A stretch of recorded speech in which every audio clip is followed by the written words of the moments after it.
Right now, as you're watching this video, over 400 container ships are lined up at two narrow waterways that hold the entire global economy hostage.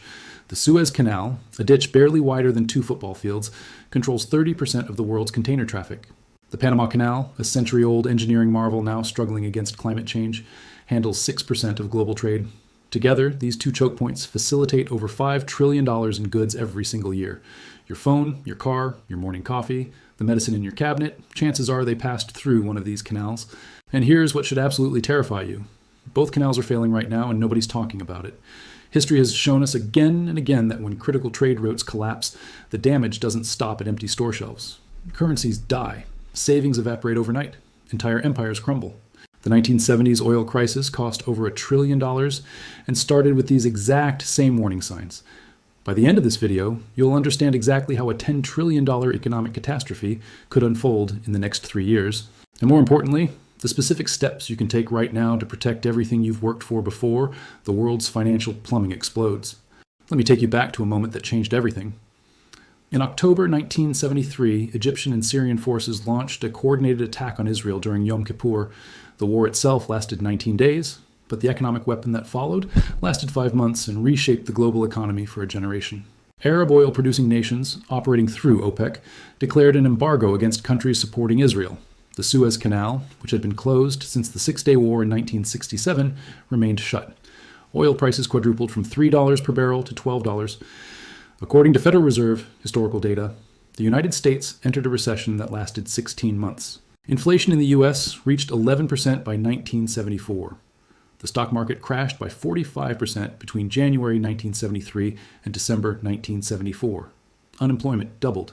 Treasury records show that the federal deficit exploded as the government attempted to stimulate the economy while simultaneously dealing with an energy crisis. This wasn't just an inconvenience. This was a complete restructuring of economic assumptions about growth, trade, and stability. Now, here's what most people miss about that crisis. The Suez Canal closure wasn't the primary cause of the oil shock, but it was the accelerant.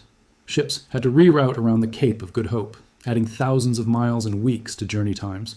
According to maritime shipping records, this increased shipping costs by 40 to 50% for vessels traveling between Europe and Asia. Insurance premiums skyrocketed because of piracy concerns around Africa. The combination of the canal closure and the embargo created a perfect storm where energy supplies couldn't reach their destinations efficiently. And when critical infrastructure fails, markets don't just adjust gradually, they panic violently. The economic damage from that period exceeded $1 trillion when adjusted for current inflation, and the psychological scars lasted an entire generation. People who lived through the gas lines, the unemployment, the collapsing purchasing power, they never forgot it. They changed their behavior permanently, and that's exactly what happens when infrastructure we take for granted suddenly stops working. Fast forward to March 2021, and the Ever Given, a container ship longer than the Empire State Building is tall, runs aground in the Suez Canal. For 6 days, the canal is completely blocked. According to Lloyd's List, approximately $400 million worth of trade was held up every hour the canal remained closed. That's over $50 billion in goods frozen in place. Insurance companies estimated that global trade lost between $6 to $10 billion per day during the blockage. The ripple effects lasted months. Furniture retailers in Europe faced delays. Auto manufacturers in Asia couldn't get parts. Oil prices spiked. According to the International Monetary Fund, the incident highlighted the extreme fragility of global supply chains and reminded economists that single points of failure in trade infrastructure can have exponential consequences. Companies that had operated on just-in-time inventory principles suddenly found themselves unable to fulfill orders. Stock prices for shipping companies gyrated wildly. Consumers faced empty shelves and price increases on everything from electronics to home goods. But here's where the story gets more complex and more dangerous. The Ever Given incident was resolved in less than a week. Imagine if the blockage had been permanent or recurring. Imagine if geopolitical instability, climate change, or infrastructure failure made the canal unreliable for months or years. History gives us a blueprint for what happens next, and it's not pretty. We've seen this movie before, and the ending is never good for people who weren't paying attention. Let me take you to another critical moment. In 1999, the United States transferred control of the Panama Canal to Panama after nearly a century of American administration. At the time, economists debated what this would mean for global trade security. The canal handles approximately 14,000 transits per year, moving over 200 million tons of cargo. According to the Panama Canal Authority, 40% of U.S. container traffic passes through the canal. It's not just commercial goods, it's military logistics, energy supplies, and critical materials that Americans depend on daily without even thinking about it. In recent years, the canal has faced severe challenges. Between 2023 and 2024, a historic drought reduced the canal's capacity by 40%. Ships had to wait weeks for transit slots. According to Bloomberg reporting, the delays cost shipping companies hundreds of millions in additional fuel and time. The Canal Authority was forced to implement strict weight and draft restrictions, meaning many vessels couldn't pass through fully loaded. Some ships had to offload cargo, transport it by land, and reload on the other side, a process that defeats the entire purpose of the canal and multiplies costs exponentially.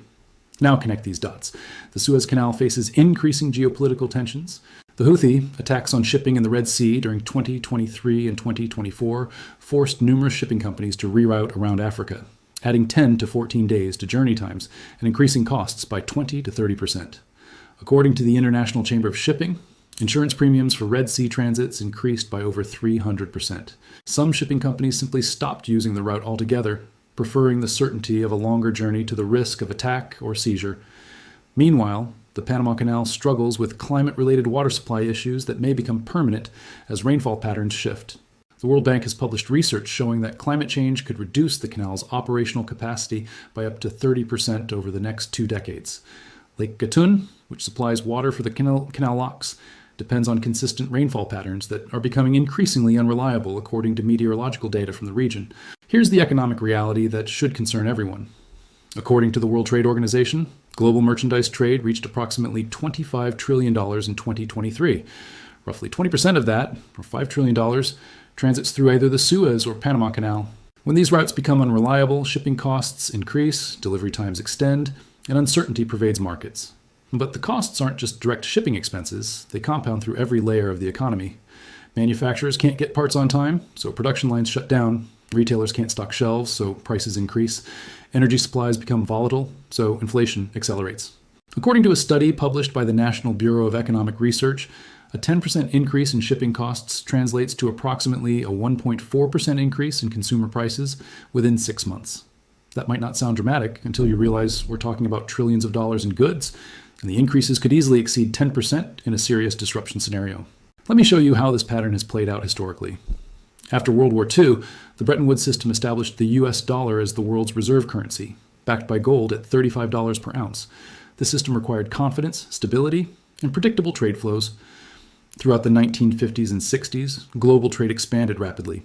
The Suez Canal, reopened after the war, became a critical artery for oil flowing from the Middle East to Europe and North America. According to Treasury Department historical records, U.S. gold reserves peaked at over 24,000 tons in 1949. But as the 1960s progressed, the United States ran increasing current account deficits. The Vietnam War cost over $168 billion in contemporary dollars. The Great Society programs added massive domestic spending. Foreign governments began exchanging their dollar holdings for gold, draining American reserves at an alarming rate. President Nixon faced a crisis. On August 15, 1971, he closed the gold window, meaning the dollar was no longer convertible to gold at a fixed rate. According to Federal Reserve records, this marked the end of the Bretton Woods system and the beginning of the floating exchange rate era. Within 2 years, the Yom Kippur War and the oil embargo exposed the vulnerability of the new system. Without gold backing, the dollar's value became entirely dependent on confidence in trade flows. When trade routes became unreliable, confidence evaporated. The result was stagflation, a phenomenon economists thought was impossible. High inflation combined with high unemployment and low growth. It took nearly a decade and brutal interest rate increases under Federal Reserve Chairman Paul Volcker to restore stability. Volcker raised the federal funds rate to over 19% by 1981, according to Fed historical data. This caused a severe recession, but finally broke the back of inflation. Mortgage rates exceeded 18%. Businesses failed by the thousands. Unemployment reached nearly 11%. The pain was widespread and lasted years. The lesson from this period is clear. When critical infrastructure fails or becomes unreliable, the consequences cascade through monetary systems, not just through supply chains. Today, we face analogous vulnerabilities, but the scale is exponentially larger. According to the International Monetary Fund, global debt reached over $300 trillion in 2023. That's approximately 330% of global GDP. The Institute of International Finance reports that government debt alone exceeds $100 trillion.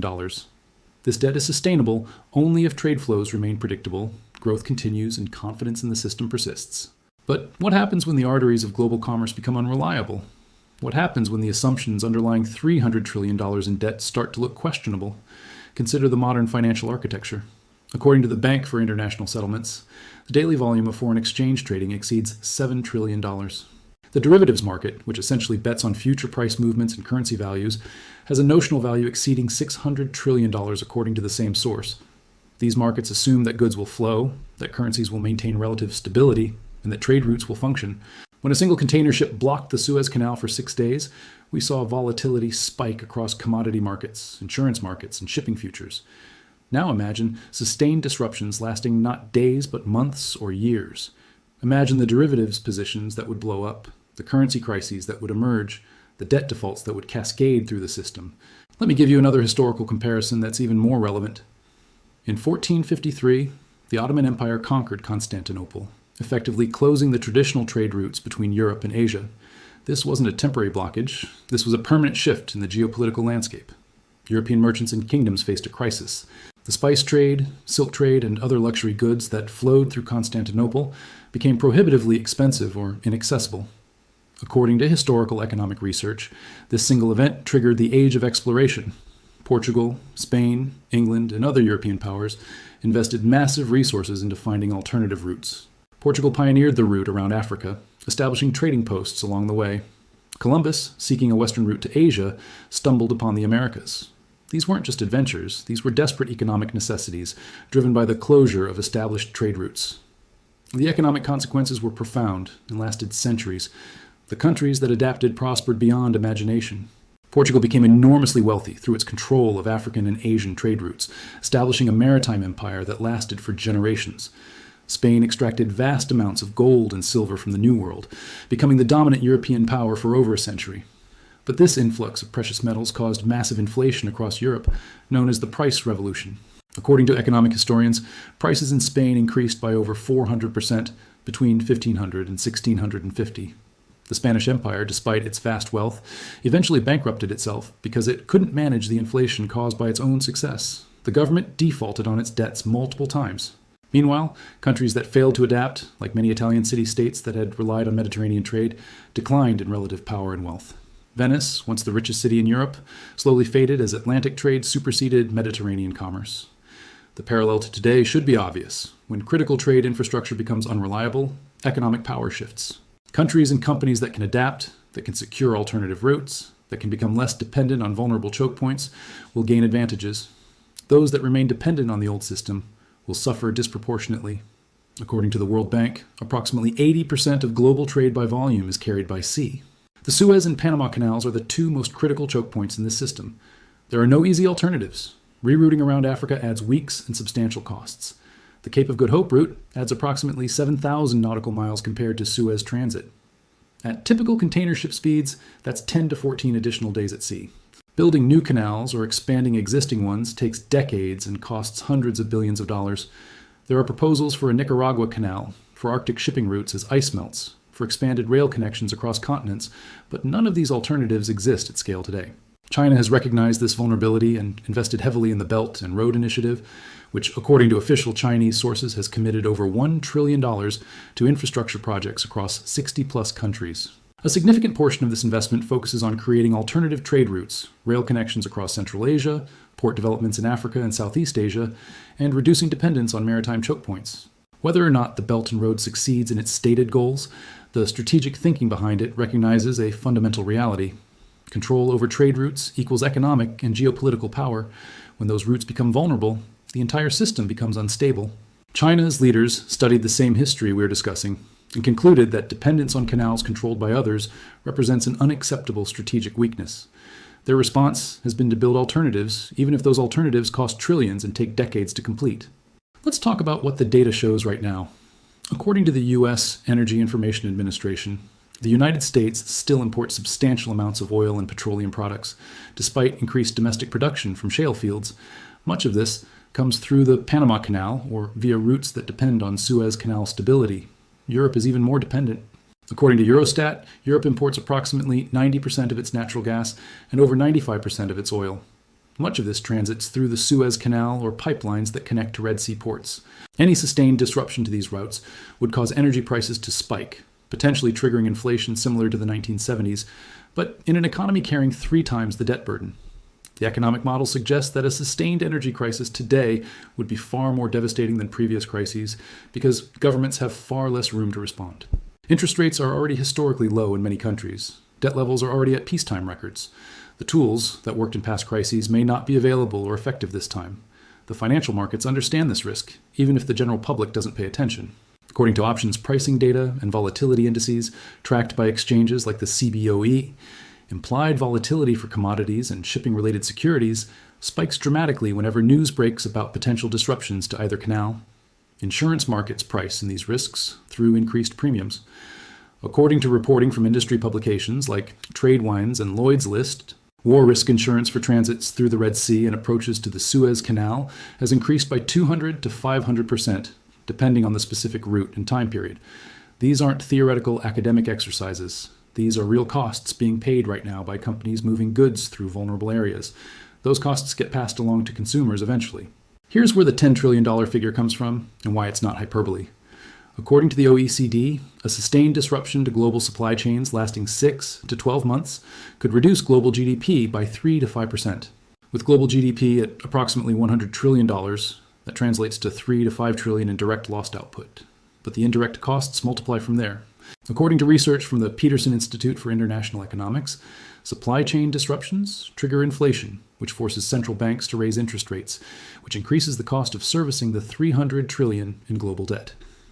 A 1% increase in global interest rates adds approximately $3 trillion in annual debt service costs. Financial markets react to increased uncertainty with volatility and potential crashes. The 2008 financial crisis wiped out approximately $15 trillion in household wealth, according to Federal Reserve data. The stock market wealth effect, where people spend less when their portfolios decline, can subtract trillions more from economic activity. When you compound these effects, a scenario involving sustained disruptions to both the Suez and Panama Canals, simultaneously perhaps triggered by geopolitical conflict, climate disasters, or infrastructure failures, could easily generate $10 trillion in economic losses over a 2 to 3 year period. Some models suggest the figure could be even higher if cascading debt defaults trigger a financial crisis comparable to 2008. Some might argue this is fear-mongering, but the historical record suggests otherwise. The Suez Crisis of 1956, when Egypt nationalized the canal and Britain, France, and Israel invaded, caused oil prices to spike and triggered economic turmoil across Europe. The closure lasted months and cost billions in contemporary dollars. The 1970s oil shocks, intimately connected to Suez Canal reliability and Middle Eastern stability, caused over $1 trillion in economic damage when adjusted for inflation. The Ever Given blockage in 2021, lasting only 6 days, generated between $6 and $10 billion in daily losses. Scale these historical precedents to today's interconnected, debt-laden, just-in-time economy, and the 10 trillion figure becomes not only plausible, but potentially conservative. The global economy has become more efficient, but also more fragile. We've optimized for normal conditions and lost resilience for abnormal ones. So what can individuals do with this information? First, understand that this isn't about predicting the future with certainty. It's about recognizing patterns and preparing for possibilities. History shows that when critical infrastructure becomes unreliable, certain assets tend to preserve value better than others.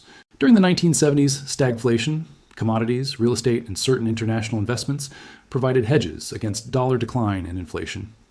According to historical return data, gold increased from $35 per ounce in 1971 to over $800 per ounce by 1980, though with significant volatility along the way.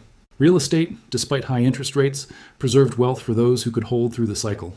Stocks of companies with pricing power and international exposure performed better than domestic companies with thin margins. Second, diversification becomes even more critical when you understand systemic risks.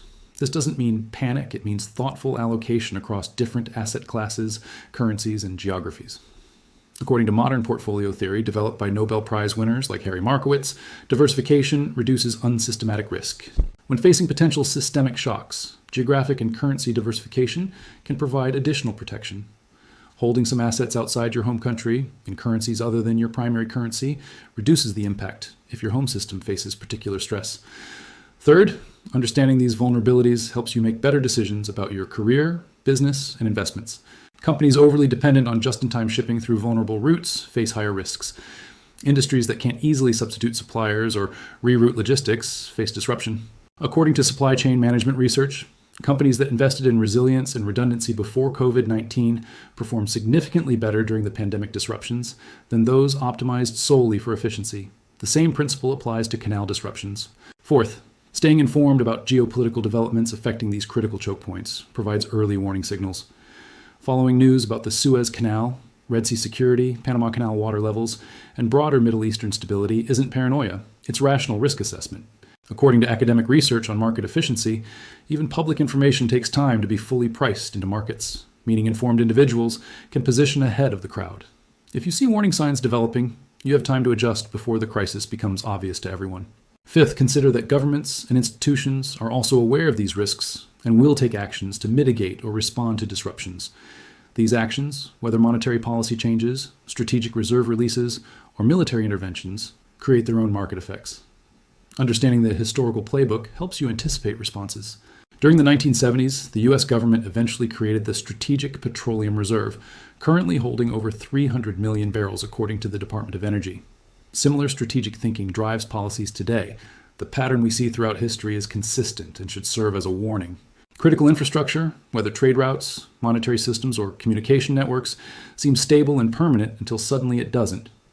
The Roman roads that enabled Mediterranean trade for centuries fell into disrepair when the empire collapsed, and trade declined by over 70%, according to archaeological evidence.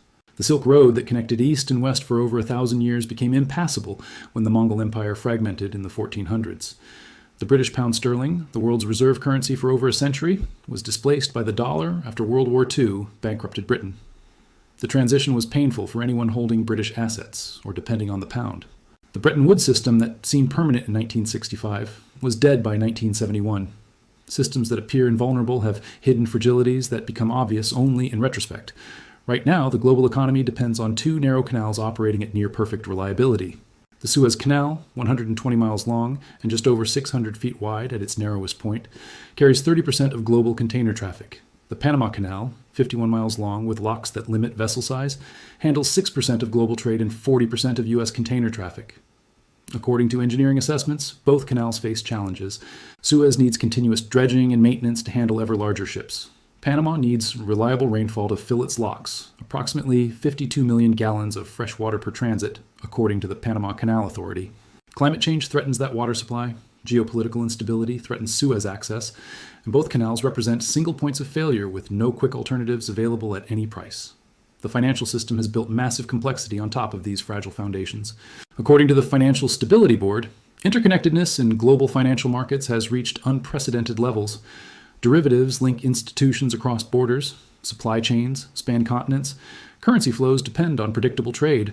When COVID-19 disrupted global logistics in 2020, markets seized up within days. Central banks had to inject over $10 trillion in liquidity according to IMF data to prevent a complete financial collapse.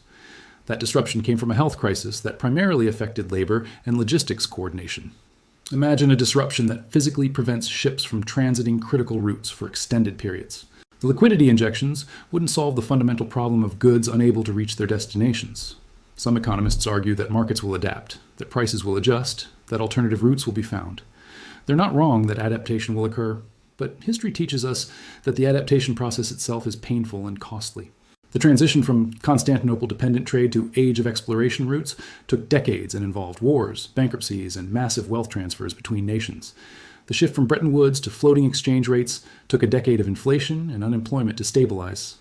Adaptation happens, but at tremendous cost to those caught in the transition unprepared. The question isn't whether adaptation will eventually occur. The question is how much wealth gets destroyed in the process and who ends up bearing the losses. The question isn't whether the global economy will eventually adapt to potential disruptions in canal traffic. The question is what happens during the adaptation period and who bears the costs. History suggests that costs fall disproportionately on those who are unprepared, those who assume stability would continue, and those who lack the resources or knowledge to pivot quickly. Conversely, those who understand the risks, who prepare alternative strategies, and who maintain flexibility benefit during transitions. In every major economic shift, wealth doesn't disappear. It transfers from those caught flat-footed to those who positioned correctly. Consider leaving a comment about which aspect of this analysis surprised you most. Did you realize how much global trade depends on these two canals? Were you aware of the historical parallels between past infrastructure failures and current vulnerabilities? Do you think governments and companies are taking these risks seriously enough? Understanding that others are thinking about these same patterns can help us all refine our thinking and preparation. The goal isn't to create panic, it's to create awareness. When you understand that the global economy runs on incredibly complex but fragile infrastructure, you make different decisions. You might hold more emergency cash. You might diversify investments more carefully across different regions and asset types. You might pay attention to news about regions you previously ignored. You might have conversations with financial advisors about tail risks and black swan events, terms that describe improbable but high-impact scenarios. The historical pattern is clear and has repeated itself across centuries and continents. Growth phases where everything works smoothly create complacency. Warning signs get ignored because the system has always recovered before. Then a trigger event, often something that seems manageable in isolation, exposes the underlying fragility. The consequences cascade faster than institutions can respond. By the time the crisis becomes obvious to everyone, the easy preparation options have passed. Those who prepared early, who understood the patterns, who didn't wait for certainty, navigate the transition successfully. The rest face forced adaptation on unfavorable terms, selling assets at depressed prices, accepting currency devaluation, watching savings evaporate to inflation. Where we are right now is in that complacent phase where the system still works, where both canals still function most of the time, where global trade still flows despite occasional hiccups. But the vulnerabilities are visible if you look. The Houthi attacks already forced rerouting and demonstrated that non-state actors can disrupt global commerce. The Panama drought already reduced capacity and showed that climate patterns affect infrastructure we thought was reliable. The Ever Given already demonstrated cascading effects from a single accident. These aren't theoretical risks. They're documented realities that have already caused disruption.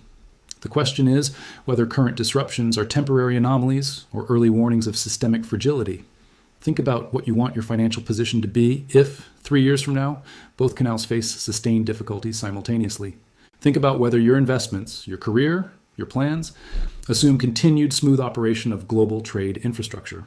Think about whether you're prepared for a scenario where shipping costs double or triple for extended periods, where certain goods become scarce, where inflation accelerates because supply chains break down. You don't need to predict exactly how or when disruptions might occur. You just need to acknowledge the possibility and ensure you're not entirely dependent on everything continuing to work perfectly. That's not pessimism. That's learning from history. And history is quite clear about what happens when critical trade infrastructure fails. Empires fall, currencies collapse, wealth transfers from the unprepared to the prepared, and the world reorganizes around new realities. The only question is whether this time will be different, and whether you're prepared if it's not. Every generation faces moments where the assumptions underlying their economic system get tested. Sometimes the system passes the test and emerges stronger. Sometimes it fails spectacularly and restructures at enormous cost. We're approaching one of those testing moments, and the smart money is already positioning for various outcomes. The question is whether you'll recognize what's happening in time to protect yourself and potentially benefit, or whether you'll be among those wondering what happened after the fact. History remembers both groups, but I know which one I'd rather be in.